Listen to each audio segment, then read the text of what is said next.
এই নির্বাচনের জন্য বাংলাদেশের মানুষ টিভি, ফেসবুক বা ইউটিউবে যা দেখতাছে তা নিয়ে মাতোয়ারা হইল। আসল খেলা তো চলতেছে অন্য জায়গায়। খেলা চলে কিন্তু আসানো কি গাবড়ে গেলেন? আসমান বলতে এই নির্বাচন মূলত বাংলাদেশের হইল। খেলাটা আসলে খেলতেছে পৃথিবীর টপ ফার্স্ট কান্ট্রিগুলা। এক আমেরিকা, দুই চায়না, তিন ইন্ডিয়া। আর বাংলাদেশ নির্বাচনে আমরা খেলতেছি আমেরিকা আর চায়নার লগে। ইন্ডিয়া তো আছেই। চলেন দেখি এই নির্বাচন আমগো হইল টপ দেশগুলা এই নির্বাচনটারে মূলত কেমনে কন্ট্রোল করতেছে। বাংলাদেশ ভৌগোলিকভাবে এমন একটা অবস্থানে, যার তিন দিকে আছে ভারত, একদিকে চায়না, এক পাশে মায়ানমার, আর ওইদিকে আছে কে? পাকিস্তান। এমন একটা জায়গায়, আর এইদিকে চায়না হয়ে উঠতেছে পৃথিবীর এখন সবচেয়ে গ্রোয়িং একটা পরাশক্তি, যে আমেরিকাও ফেলে দিতেছে ক্ষমতার রেসে অনেক দূরে। এর লেগেই ট্রাম্প পাগল হয়ে গেছে। 1000-2000% টেরিফ যুদ্ধে নেমে চায়নাকে হারাইতেছে, কাউরে কিডন্যাপ করতেছে, গ্রিনল্যান্ড দখল করতে চাইতেছে। কিন্তু সে পাগলাটা হইল বেশ হুস্টিক মাথা খারাপ স্টাইলে খেলতেছে। এবার বিশ্বরে দেখাই দিতেছে। জাগা ওইদিকে পরে যাবো। তো ট্রাম্প যে যুদ্ধ শুরু করছে তার প্রধান প্রতিপক্ষ হচ্ছে চায়না। সে যেখানে যেখানে আছে, ট্রাম্প এখন ওখানে হাত বাড়াইতেছে ওর সাম্রাজ্য ধরে রাখার জন্য। আর ওই লেগেই ওই সেই 2018 থেকে হাত দিছে ইন্ডিয়া, চায়না, বাংলাদেশের এই যে ভৌগোলিক অঞ্চলে, যেখানে চায়না অলরেডি একটা নৌসীমানা কিন্তু তৈরি করতে যাইতেছে।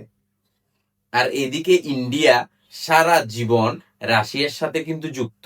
আমেরিকা কিন্তু তার সেকেন্ড অপশন, এবং রিসেন্টলি হাতে হাতও মিলাইছিল কিন্তু চায়নার লগে। এই সমীকরণে ইউএসএ এখন একজন এলাই খুঁজতেছে এই সাবকন্টিনেন্টে, যাকে দিয়ে সাপও মরবে, লাঠিও ভাঙবে না। সেই দিকে সে পেয়ে গেল এমন একটা দল, যাকে দিয়ে ইন্ডিয়াকে সাইজে রাখা যাবে, চায়নাকেও সাইজে রাখা যাবে। তাই ওই প্রপোজ করলো ডিরেক্ট জামাত্রে। কেমনে? এই যে ওয়াশিংটন পোস্টে এই বিবৃতি আমরা সবাই দেখতেছি। অন্যদিকে আওয়ামী লীগরে আশ্রমে দীননাথ বাবু হিসেবে বসায় রাখছে ইন্ডিয়া। ইন্ডিয়া খালেদা জিয়ার মৃত্যুতেও পাঠাইলো জয়শঙ্কর রে বিএনপির শোক জানাইতে। আবার শোনা যাইতেছে তারা নাকি গোপন 3টা চুক্তিও করে রাখছে ইন্ডিয়ার সাথে, যার পরেই বিএনপির প্রডিগাল সন তারেক জিয়ার আশা এই দেশে। এখন কথা হইতেছে, খালেদা জিয়া নাকি অনেক আগে ইন্তেকাল করছে, কিন্তু তারেক জিয়ার সবকিছু শেষ হয়ে যাইব বইলা এটা পরে দেওয়া হয়েছে। আর আসার পরপরই দেখলাম হুর হুর করে জয়শঙ্করও চলে আসলো। কোইন্সিডেন্স। যাই হোক, তাহলে বিএনপির লগে আছে ইন্ডিয়া, মানে হইতেছে আওয়ামী লীগের সেকেন্ড ভার্সন এক প্রকার। ওইদিকে অবস্থা দেখা ইউএসএ দেখলো বিএনপির দিয়ে কোনো কাম নাই, জনগণও নাই এদের পক্ষে, মেরিটও নাই এদের পক্ষে, নতুন কাউকে দরকার। হাত বাড়াইলো জামাতের দিকে। কিয়া চাল রে ভাই, এমনে এমনে তো এক নাম্বার না। এখন তাইলে চায়না কোন দিক দিয়ে থাকবে? চায়না কইতেছে আমার ব্যবসা দরকার। আর এমন এক প্লেয়ার যে সব দিকে খেলতে পারে এই চায়না, আর এই মেরিট কোয়ালিটি জামাতের চেতে ভালো কে পারবে? আর এইদিকে আমেরিকারে লইয়া খেলাটা পারবো ভালোভাবে জমাই। তো বুঝছেন খেলাটা কোথায়? খেলা আসানো, খেলা আসানো। এই শুনে আমাদের মির্জা ফখরুলও কিন্তু একটা ভালোই বিবৃতি দিয়া দিছিল। কেন দিছিল এইবার বুঝতে পারছেন? ক্লিয়ার? আচ্ছা, বিশ্বের কাহিনী তো গেল, এবার আসি দেশের দিকে। দেশের বর্তমান ভোটের জরিপ কি? দেশের কিছু স্ট্যাটিস্টিক দেখলে আমরা পরিষ্কার বুঝে যাবো। আসেন পরিসংখ্যানের দিকে যাই। কি হইতেছে, কার ভোট কত পার্সেন্ট? বিএনপির আছে 30% ভোটার, জামাতের আছে 25%, এনসিপির অনলি 5%, 15-20% আছে আওয়ামী লীগের। বাকি 20% যেগুলা, তারা কোন দিকে যাবে তারা নিজেরাও জানে না, যেটারে সুইং ভোট কয়। আর এবারে 13 কোটি ভোটারের মধ্যে 40% হচ্ছে ইয়াং ভোট, এর মধ্যে 50% আবার নারী ভোট। তো এইবারের গণ অভ্যুত্থানের এই দুই পক্ষের বেশিরভাগ জুলাই আন্দোলনের পক্ষে, মানে বর্ষা বিপ্লবের পক্ষে, সেই দিক দিয়েও জামাত একটা ভালো আসন পাইয়া যাইতেছে। তাছাড়া ডাকসু, জাকসু, বাকসু, জাকসু সব নির্বাচনে শিবিরের কিন্তু নিরঙ্কুশ জয় হয়েছে। এটা কিন্তু পুরা দেশ এবং বিশ্বের একটা ভালো ইশারা দিয়ে দিছে মানুষ কোন দিক দিয়ে এবার ভাবতেছে। আচ্ছা, প্রথম থেকে সব পয়েন্ট জামাতের দিকে যাইতেছে বইলা আমারে মনে করেন না আমি আবার জামাতের সাপোর্টার বা জামাতের পক্ষ হইয়া এইসব করতেছি। বিএনপির লইয়াও কিন্তু কমু, কিন্তু আমি যতটুকু পারি সত্যটা তুলে ধরার চেষ্টা করতেছি, বাদ বাকি আল্লাহ ভরসা।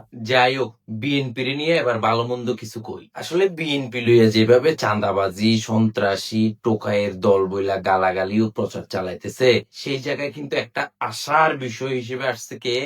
তারেক রহমান। বিএনপির সব সমর্থক একদিকে, তারেক রহমানকে দেখা যেতেছে কিন্তু অন্যদিকে। খুবই পজিটিভ, সাদা সিধে একটা বেশে আসছে, নতুন একটা বন্দোবস্তের কথা বলতেছে। কিন্তু আমার কাছে ন্যাশনাল কমেডি পার্টি মানে হইলো এনসিপি আর কি, এনসিপি নামের যেই দল আছিল তারা কিন্তু নতুন বন্দোবস্তের কথা কইছিল, কিন্তু নতুন বন্দোবস্ত বুঝতেছি সব তারেক রহমানের কথায়। আবার উনি কিন্তু আইসাই বাংলার লুথার কিং একটা উপাধিও পাইয়া গেছে এবং বইলা দিছে হি হ্যাজ এ প্যালেন। মনে রাখবেন, we have a plan, we have a plan for the people and for the country. ইনশাল্লাহ আমরা সেই প্ল্যান বাস্তবায়ন করব। আল্লাহ হাফেজ। আমার দেখা সে সবকিছু ঠিকঠাক মতো সামলাইতেছে খুব ঠান্ডা মাথায়, যদিও মাঝে মধ্যে হালকা গরম হওয়া লাগতেছে, কারণ এই বাংলাদেশের পরিস্থিতিটা এমন, এখানে একটা ফেরেস্তা আইলে এক সপ্তাহের মধ্যে তারও ফেরেস্তা হিসেবে টিকে থাকতে গেলে না দুই একটা শয়তানি করতে হয়। শয়তানি না করলেও দুই একটা একটিং হলে দেখাইতে হবে তার। আর যে করতেছে এইসব, তার বিরুদ্ধে যদি আগে থেকে কোনো শয়তানির অভিযোগ বা প্রপাগান্ডা থাকে, তাইলে তো আর কোনো কিছু কয় লাগতেছে না। হিল্লিগা পৃথিবীর বিখ্যাত টাইম ম্যাগাজিন তারেক রহমানের একদম প্রোডিক্যাল সনই কয়া দিছে।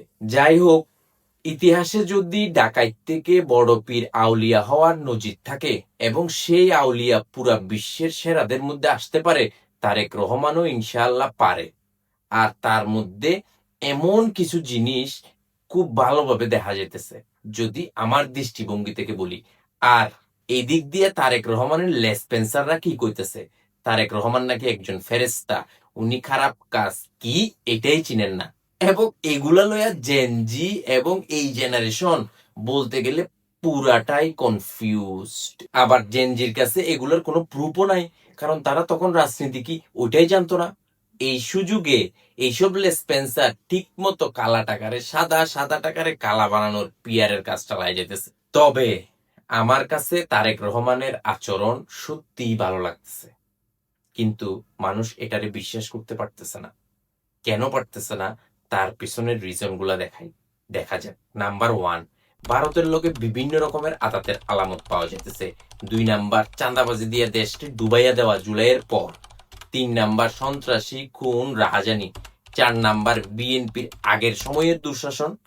5 নাম্বার, গণ অভ্যুত্থানের পরেও তাগর চেলাপেলার নেই কোনো বালের পরিবর্তন।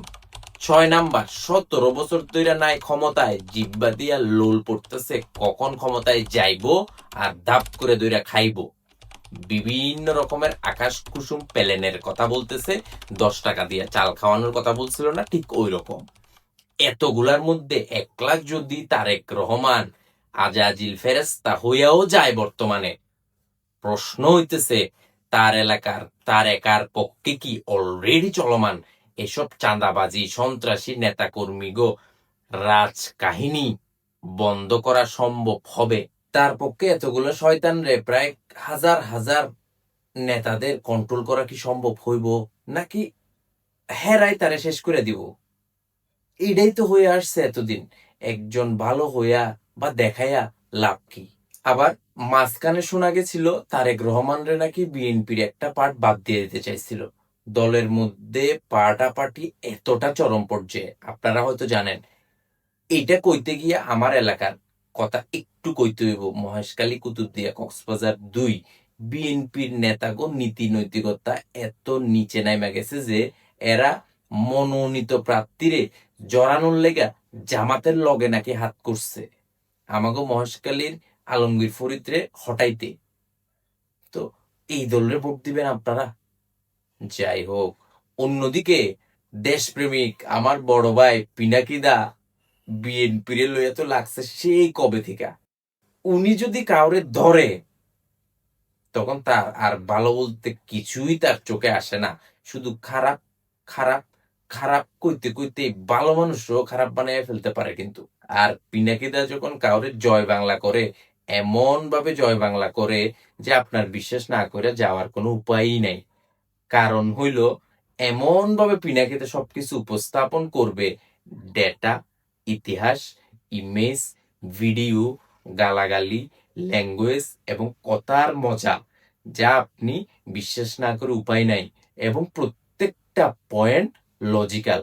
আর এই যদি হয় অবস্থা, ক্যা করেগা জনতা।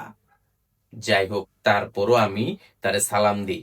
তিনি একটা ভালো উদ্দেশ্যে কাম করতেছে, যেটা আমরা সবাই জানি।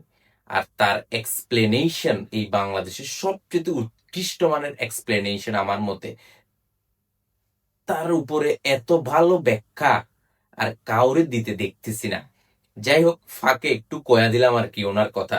একদিন ওনারে নিয়েও কিছু কমু, কারণ ওনার সম্পর্কে কয় এমন কোন বাপের বেটা এখনো বাংলাদেশে দেখতেছি না। আচ্ছা, এইবার জামু হইতেছে সবচেয়ে গুরুত্বপূর্ণ এবারের একটা বিষয়, গণভোট লয়া। এইবারের নির্বাচনের গুরুত্বপূর্ণ বিষয়গুলোর মধ্যে সবচেয়ে গুরুত্বপূর্ণ হইতেছে গণভোট। এটা সম্পর্কে দেশের কয় পার্সেন্ট মানুষ জানে আসলে? আমি ভোট দেই আর না দিই, এই গণভোটটা আমার দেওয়া লাগবেই। আর হায়ের পক্ষেই দিমু, কারণ বিএনপি জামাত কিছু করুক আর না করুক, এই একটা হা ভোট একটা সিস্টেম তৈরি করে দিব আমগলেগা, যেটা দিয়ে জনগণ যেই আহুক না কেন কিছুটা কন্ট্রোলে থাকবে। তাইলে একটু যাই না লই, এই গণভোটে কি আছে আর কেন এই গণভোটটা এত বেশি দরকার, আসেন দেখি। নাম্বার 1, গণভোটে যদি আপনি হা দেন, তাহলে একজন ব্যক্তি 10 বছরের বেশি প্রধানমন্ত্রী থাকতে পারবেন না। 2 নাম্বার, রাষ্ট্রপতি যেমন আগে 10টা খুন করলেও ক্ষমা করে দিত, এখন এটা কমায়া দিছে। রাষ্ট্রপতি একলা এই ক্ষমতা ব্যবহার করতে পারবে না যদি বাদীর কোন ধরনের কোনো আপত্তি থাকে। 3 নাম্বার, রাষ্ট্রপতি নির্বাচন গোপন ব্যালটে। 4 নাম্বার, দলীয় নেতা আর প্রধানমন্ত্রী এক হইতে পারবে না। 5 নাম্বার, নিজ দলের বিরুদ্ধেও না ভোট দিতে পারবে। এরকম আরো অনেকগুলো গুরুত্বপূর্ণ বিষয় এই গণভোটের সাথে জড়িত। আবার অন্যদিকে আরেক দল নাকি কইতেছে হ্যাঁ ভোট দিলে নাকি আমাদের বিসমিল্লাহ বাদ পইরা যাব। এইটা ডাহা একটা মিছা কথা। গণভোটের কোন জায়গায় এই বিষয়টা নাই। এটা যারা বলতেছে তাদের একটা সিল মারা দরকার, জারস্কোপি। দেখি এটা সাহেব। দিকে আমরা সবাই লক্ষ্য করব যে যদি আমরা না ভোট জয়যুক্ত হয়, তাহলে সংবিধানে বিসমিল্লাহ এবং আল্লাহর নাম জয়যুক্ত হবে। যদি হা ভোট জয়যুক্ত হয়, তাহলে সংবিধানে এই বিসমিল্লাহ এবং আল্লাহর নামে শুরু করলাম এটা পরাজিত হবে। এটা দেখে আবার পিনাকি দাদার কথা কইও না, এই স্টাইল ওনার মতো, কিন্তু ম্যাক্সের মতো। এটা মনে রাখেন সবাই। আমি সবাইরে লইয়া কথা কই, আমার পক্ষ হইতেছে বাংলাদেশ, দেশের আপামর জনসাধারণের লাইগাই ম্যাক্সের কথা। সবাইরে লইয়া কথা কইতে কইতে দেশের মানুষ ভালো কোনটা খারাপ কোনটা চিনতে পারবো। আমি শুধু আমার চিন্তা ভাবনা অ্যানালাইসিস গুলো আপনাদের সামনে প্রকাশ করি, সবাইয়ের বিরুদ্ধে কথা কয়া। আচ্ছা যাই হোক, গণভোটে হাঁ দিমু, নাইলে আমি আসলে বিএনপি জামাত কাউরে বিশ্বাস করি না। আমি কইতেই থাকবো আমার দেশের আপামর জনসাধারণের জন্য। আমি কথা বলবো আমার হাদির জন্যে, আমি কথা বলবো আমার আবরার ফাহাদের জন্যে। কারণ সবগুলার আমি দেখছি ক্ষমতায় গেলে হেগোরা চেনা যায় না। আমরা আশা দেখি, স্বপ্ন দেখি, আর হেরা ক্ষমতায় গিয়া আমগোপরি পা তুইলা খায়, আমগোরেই মাইরা দিতে চায়। এমনকি এই যে ছাত্ররা, ওরাও ক্ষমতায় গিয়া ক্ষমতার লোভটা সামলে নাই। আরেক জায়গায় দেখলাম একদল সুশীল আছে বাংলাদেশে, এখন যারা জামাতের নাম শুনলেই তেলে বেগুনে জ্বলে ওঠে। কিছু না দেখা না যায় না, প্রথম থেকেই জামাতরে এই করি না সেই করি না হ্যান ত্যান বলে যেতেছে, আর এরা হইতেছে আরেক। আর ভাই, আপনারা জামাত বিএনপির কথা বাদ দেন, দেশের কথাটা একটু চিন্তা করেন, কিভাবে দেশে বাঁচানো যায়। আমার আসলে কারো উপর কোনো বিশ্বাস নাই, কারো উপর কোনো ভরসা নাই। এখানে সবাই খারাপ, কেউ বেশি কেউ কম। আচ্ছা, এবার একটু মজার কাহিনীতে আহি। বিএনপি জামাত তো গেল, কিন্তু এবারের নির্বাচনে একটা কমেডি পার্টিরে দেখতাছি, ন্যাশনাল কমেডি পার্টি বা এনসিপি একটা আছে না। আমি যদিও একসময় এনসিপির ভালো একজন সাপোর্টার ছিলাম, কিন্তু দিন যেতে যেতে এই জুলাই বিপ্লবীদের এমন একটা অবস্থা হয়েছে, এরা কি সিটিজেন পার্টি নাকি কমেডি পার্টি, এইটাই এখন সবচেয়ে বড় সন্দেহের বিষয় হয়ে দাঁড়াইছে। যেমন এই দল সারা বছর কি বলছে, সারা বছর কয়া গেছে 300 আসন, 300 আসন, 300 আসন, 300 আসন, রাইট? আর ভাঙতে ভাঙতে এখন আসছে 30 আসন। শূন্য একটা চলে গেছে, শূন্যের কোনো মূল্য নাই, ওকে বাদ যাক। সে কেন 2-3টা আসন পাবে কিনা সন্দেহ, 2-3টা, অনলি 2-3টা। আর হেগোর এক কমেডি না পা, মানে নাসিরউদ্দিন পাটোয়ারি আর কি, যারা সবাই ডারবি নাসির কইয়া চিনে। ডারবি সিগারেট খেতে খেতে চোখের নিচে তো কালি ফেলাই দিছে, তারে লেলাইয়া দিছে আবার 10 দল আটে মির্জা আব্বাসের বিরুদ্ধে। দেখেন আপনি কি করতেছে, এই ডারবি নাসির কি করতেছে, কমেডি পার্টি বানাই ফেলছে পুরা। আট আসলে আমাদেরকে চাঁদাবাজ থেকে মুক্ত করে দেওয়া। এই কার কথা বলতেছ? তোর নামটা পরিষ্কার বলো তো, কার কথা বলতেছ? 2 টাকার কমিশনার ছিলেন আপনি। ওই বেটা, কার কথা বলতেছিস তুই? ওনার জয়ের চেয়ে হলো হারার রেকর্ড বেশি। স্বাধীন তো থাকে। এই ডারবি নাসির কি কি করতেছে দেখেন, একবার মুড়ি বেচতেছে হাদির নামে, আবার মানুষের ডিম খাইতেছে। আচ্ছা, ডিম খাইয়া কি 10 জনের হাড় ভাঙে? 10 জনের নাকি মাথাও ফাটছে। এই মাথা ফাটা লইয়া গেছে কি সংবাদ সম্মেলনে। অন্যদিকে কি করতেছে আরেকজন, মাথায় রানীর মুকুট পরে কি প্রচারণা করতেছে। মনে হইতেছে কি এইবারের ভোটটা শুধুমাত্র ঢাকা 8 আসনেই হইতেছে। আহ, কি পরিমাণ বিনোদন দিতেছে ওরা। আসলে কিন্তু এই যে নাহিদ, আসিফ, এই পোলাগুলার পলিসি কিন্তু অত খারাপ না। সিরিয়াসলি, রাজনীতি করতে না পারলেও এটলিস্ট মানুষের মজা তো দিতেছে, কমেডি তো করতেছে। কেয়া বাত, কেয়া বাত, জিন্দাবাদ জিন্দাবাদ। অ্যাকশন করস তোরা এগুলা। এনসিপি, তোরা কিন্তু সাবধান হয়ে যা, তোরা মানুষের ইমোশন নিয়ে কিন্তু খেলিস না। হুকুম যখন দিমু, গিরিফেল গিরিফেল গিরিফেল গিরিফেল, চারিদিক থেকে তোদেরকে গিরে ফেলা হবে। হুঁশিয়ার, সাবধান এনসিপি। সত্য এবং জ্ঞানের চর্চা কর, সত্য এবং জ্ঞানের চর্চা কর, টাকার লোভে পড়িস না। যাই হোক, সবকিছু মিলাইয়া এখন লাস্ট একটা প্রশ্ন, নির্বাচনের আগে কি কোন রকম সহিষ্ণুতা হইতে পারে, অথবা নির্বাচন বানচাল করার কোনো সম্ভাবনা আছে কি না? আসলে যেভাবে সময় আগাইতেছে, তাতে আমি দেখতেছি সহিষ্ণুতা হওয়ার, গ্যাঞ্জাম হওয়ার সম্ভাবনা অনেক অনেক অনেক বেশি। নির্বাচনের লাগে আছে আর মাত্র 8 থেকে 10 দিন। এখনো কিন্তু সেনা বা পুলিশ কিছুই মোতায়েন করা দেখতাছি না।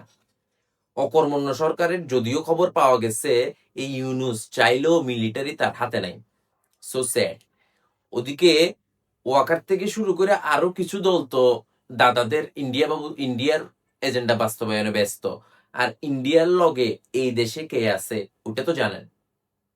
গ্রেট, এইটা লয়ে আর একটা এপিসোড করবো, কেন ইউনুসের মিলিটারি এত দুর্বল, আর 1-11-তে কেন এত সবল ছিল।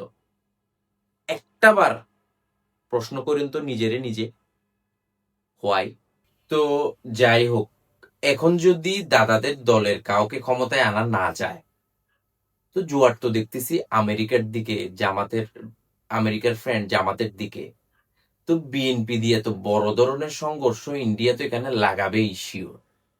আর এই ভয়টা তারা আওয়ামী লীগ দিয়েই কিন্তু করাইবো, বেচারা আওয়ামী লীগ। তো সো এখন ইন্ডিয়া, বিএনপি, আওয়ামী লীগ কিন্তু মোটামুটি এক। ভোট লওয়ার লাগে তো প্রস্তুতি চালাইতেছেই। আওয়ামী লীগের ভোট কিন্তু বিএনপি পাওয়ার সম্ভাবনা একটু বেশি ইকুয়েশনে, যদিও এই পার্সেন্টেজ জামাতের দিকেও আছে, কারণ এই জুলাই বিপ্লবের পর বিএনপি কিন্তু আওয়ামী লীগকে ভরপুর অত্যাচার করছে, কিন্তু মামলা মোকদ্দমা দিয়া কিন্তু রাখে নাই। বিএনপি কিন্তু তাদের রিয়েল রূপটা কিন্তু ঠিকই দেখাই দিছে আওয়ামী লীগের উপর নির্যাতন করে। তবে জনজোয়ার জামাতের দিকে সবচেয়ে বেশি দেখা যাইতেছে পরিসংখ্যান এবং বিশ্বের সাপোর্ট সব মিলেয়া, এবং ডিপ স্টেটও কিন্তু কইতে চাইতেছে জামাত ক্ষমতায় আসার সম্ভাবনা বেশি। আর এই জন্যই কিন্তু দাদা বাবুরা কিন্তু প্রস্তুত হয়ে থাকতেছে, মানে সর্বোচ্চ একটা চেষ্টা করা, বিগ একটা কোনো কিছু গ্যাঞ্জাম ঘটানোর। এটা এখানে ফাঁস করে দেওয়ার একটা কারণ আছে, যাতে আপনারা সচেতন থাকতে পারেন। এই জিনিসটা, এই ভিডিওটা চারিদিকে গেলে ওদের গেমও চেঞ্জ হয়ে যাবে। অহিংস্রভাবে মারামারি গ্যাঞ্জাম ছাড়া নির্বাচনটা কিভাবে করা যায়, এটা হবে, সব হবে ব্রেইনের খেলা, যেন নেক্সট টাইম আর কোনো বাংলাদেশি না মরে। এইটাই হইতেছে এইবার নির্বাচনের মূল লক্ষ্য। এই যুদ্ধ চালায়া যামু, হাদির বিচার নতুন সকালে কর্মু কর্মু কর্মু ইনশাআল্লাহ।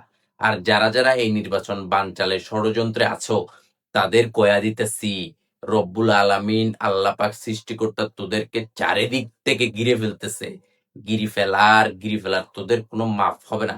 সবকিছুর জন্য দেশকে অন্য লেভেলে নিয়ে যেতে সবাই সচেতন থাকুন। আর ওয়াকার ভাইকেও বলবো, প্লিজ এইবার সবকিছু বাদ দিয়ে দেশের প্রতি মনোযোগী হন। নির্বাচনটাকে গ্যাঞ্জাম মুক্ত ফেয়ার ওয়েতে করেন। বাংলাদেশে প্রথমবারের মতো সুষ্ঠু নির্বাচন আপনি করে দেখান, আপনাকে আজীবন মনে রাখবে বাংলাদেশ। কয়া দিলাম, যদি আপনি এই কথাটা বুঝতে পারেন, বাংলাদেশে যদি আপনি ফেয়ার ইলেকশন দিতে পারেন, ইতিহাসের পাতায় আপনার নাম লেখা থাকবে। এবং ডক্টর ইউনূস সাহেব আপনিও কিন্তু বলেছিলেন এমন একটা নির্বাচন হবে, ঈদের মতো আনন্দ হবে। প্লিজ আপনারা নির্বাচনটাকে খুবই সতর্কতার সহিত হ্যান্ডেল করেন। আর সবার উদ্দেশ্যে, বাংলাদেশের জনগণের উদ্দেশ্যে একটা কথাই বলতে চাই, আপনারা নিজেকে ভালোবাসুন। নিজেকে ভালোবাসাটা হচ্ছে সবচেয়ে বড় দেশপ্রেম। আপনি ঠিক টাইমে ঘুম থেকে উঠাটা সবচেয়ে বড় দেশপ্রেম। আপনি হালাল খাবার খাওয়াটা সবচেয়ে বড় দেশপ্রেম। আপনি আপনার পাশের মানুষটার উপকার করা সবচেয়ে বড় দেশপ্রেম। আপনি একটা মানুষকে ক্ষমা করে দেওয়া সবচেয়ে বড় দেশপ্রেম। দেশপ্রেম মানে যে আপনার রাজনীতি করতে হবে, নট লাইক দ্যাট। দেশপ্রেম মানে আপনার মাঠে গিয়ে স্লোগান দিতে হবে, আমার মতো এত কষ্ট করে ভিডিও তৈরি করতে হবে, নট লাইক দ্যাট। দেশপ্রেম মানে আপনি যদি পড়াশোনাটা যদি ঠিকঠাক মতো করেন, এটা দেশপ্রেম। আপনি যদি আপনার বাবা মার কথা শুনেন, এটা একটা দেশপ্রেম। দোয়া করবেন সবাই আমার জন্যে। ইনশাআল্লাহ আমি চেষ্টা করব যতটুকু পারি আমার জায়গা থেকে সত্য জিনিসটা চর্চা করার। সত্য জিনিসটা চর্চা করাই থাকবে আমার মেইন উদ্দেশ্য, এবং চেষ্টা করব আপনাদেরকে যতটুকু সম্ভব জানানোর। আসসালামু আলাইকুম ওয়া রাহমাতুল্লাহ। আল্লাহ always with us. Stay with max.